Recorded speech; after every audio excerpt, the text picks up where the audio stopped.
Good morning. How are you? It's been great, hasn't it? I've been blown away by the whole thing. In fact, I'm leaving.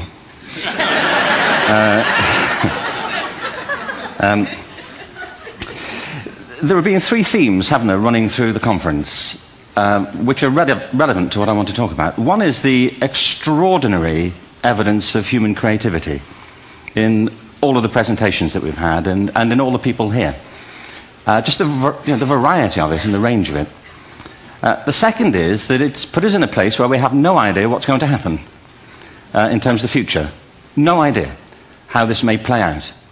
I have an interest in education. Actually, what I find is everybody has an interest in education. Don't you? I find this very interesting. If you're at a dinner party and you say you work in education, actually, you're not often at dinner parties, frankly, if you work in education, you're not asked, you know, and you're never asked back, curiously. That's it strikes me. But if you are, and you say to somebody, they say, what do you do? And you say, you work in education, you can see the blood run from their face. They think, oh my God, you know, why me? It's my one night out all week.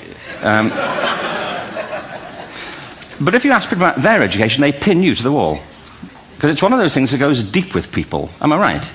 Like religion and money and other things. So I have a big interest in education, and I think we all do. We have a huge vested interest in it, partly because it's education that's meant to take us into this future that we can't grasp. If you think of it, children starting school this year will be retiring in 2065. Nobody has a clue, despite all the expertise that's been on parade for the past 4 days, what the world will look like in 5 years' time. And yet we're meant to be educating them for it. So the unpredictability, I think, is extraordinary. And the third part of this is that we've all agreed, nonetheless, on the really extraordinary capacities that children have, their capacities for innovation.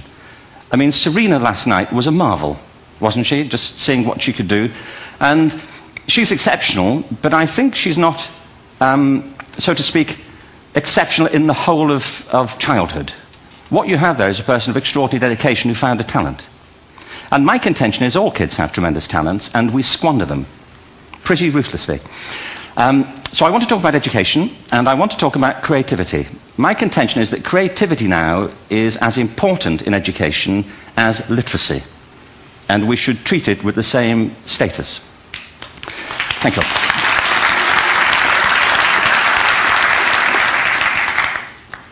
That was it, by the way. Thank you very much. So, 15 minutes left. Well, I was born... No, I had a great story recently, I love telling it, of a little girl who was in a drawing lesson. She was 6, and she was at the back drawing, and the teacher said this little girl hardly ever paid attention. And in this drawing lesson, she did. And the teacher was fascinated. She went over to her and she said, what are you drawing? And the girl said, I'm drawing a picture of God. And the teacher said, but nobody knows what God looks like. And the girl said, they will in a minute.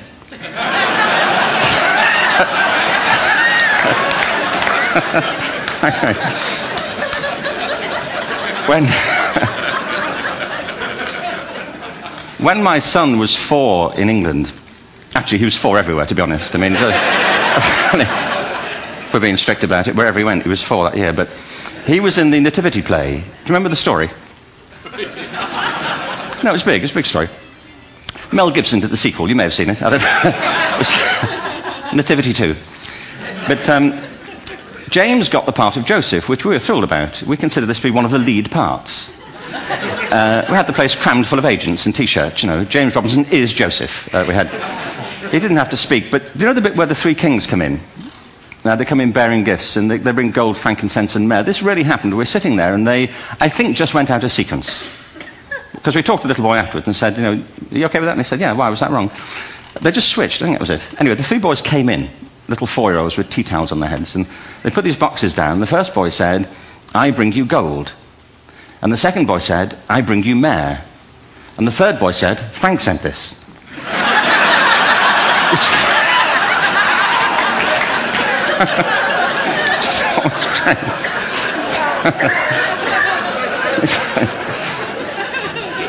What these things have in common, you see, is that kids will take a chance. You know, if they don't know, they'll have a go. Am I right? They're not frightened of being wrong. Now, I don't mean to say that being wrong is the same thing as being creative. What we do know is, if you're not prepared to be wrong, you'll never come up with anything original.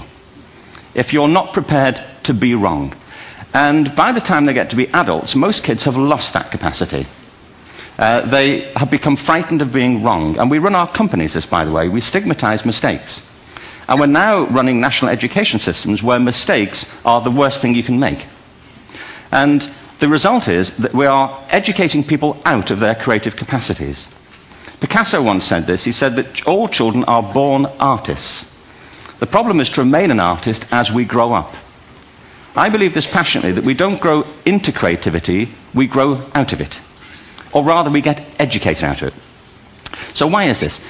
I lived in Stratford-on-Avon until about 5 years ago. In fact, we moved from Stratford to Los Angeles.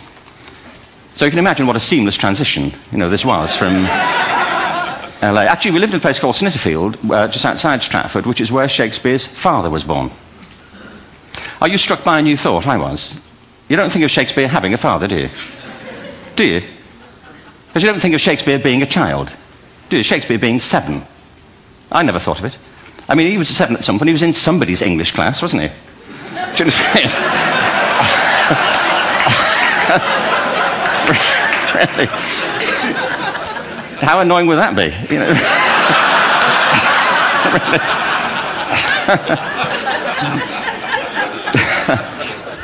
Must try harder.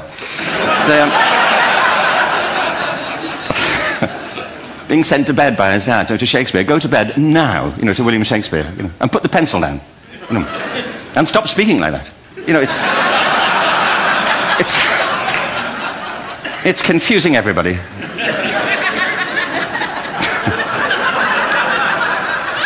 Anyway, we moved from Stratford to Los Angeles, and I just want to say a word about the transition. Actually, my son didn't want to come. I've got 2 kids. He's 21 now, and my daughter's 16. He didn't want to come to Los Angeles. He loved it, but he had a girlfriend in England. This was the love of his life, Sarah. He'd known her for a month. Mind you, they'd had their 4th anniversary by then, because it's a long time when you're 16. Anyway, he was really upset on the plane. He said, "I'll never find another girl like Sarah." And we were rather pleased about that, frankly, because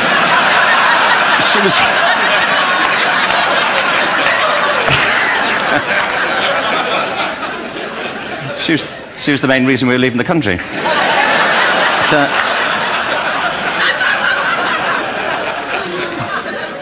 But something strikes you when you move to America and when you travel around the world. Every education system on earth has the same hierarchy of subjects.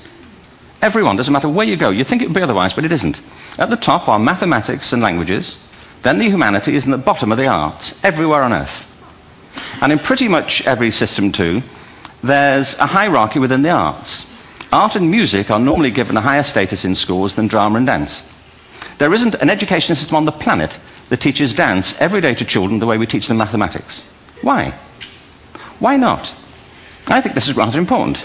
I think maths is very important, but so is dance. Children dance all the time if they're allowed to. We all do. We all have bodies, don't we? Yeah. Did I miss a meeting? I mean, I think... Truthfully, what happens is, as children grow up, we start to educate them progressively from the waist up. And then we focus on their heads, and slightly to one side.